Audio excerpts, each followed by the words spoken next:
destiny.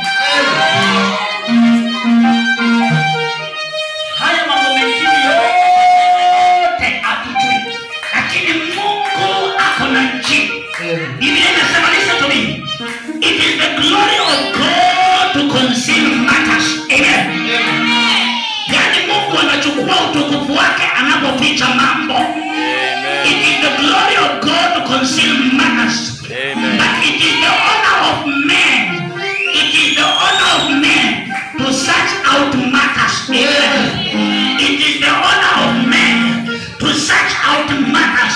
Wakati unapotafuta kile kilichofichwa na Mungu, wakati unapotafuta kile kilichofichwa na Mungu, hapo sasa ndipo unapotukuka. Hapo ndipo Mungu anapokutukuza. Hallelujah, hallelujah. It is the glory of God to conceal matters. But it is the glory of man to search out matters.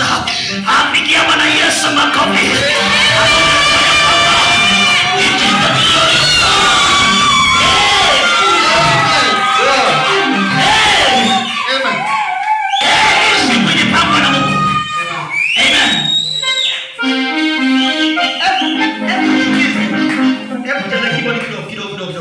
Hebu jiulize, mbona haikufanyika last week?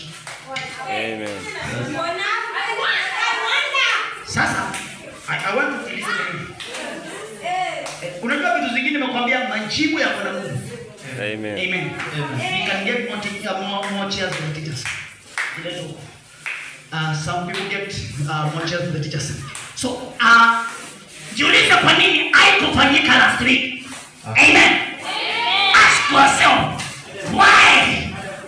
Ask yourself. Hebu jiulize jirani yako akikupatia jibu sasa sawa. Amen. Muulize kama kuna jibu sahihi. Kwa nini haikufanyika last week? Kwa sababu tulikuwa tumepanga tarehe 5.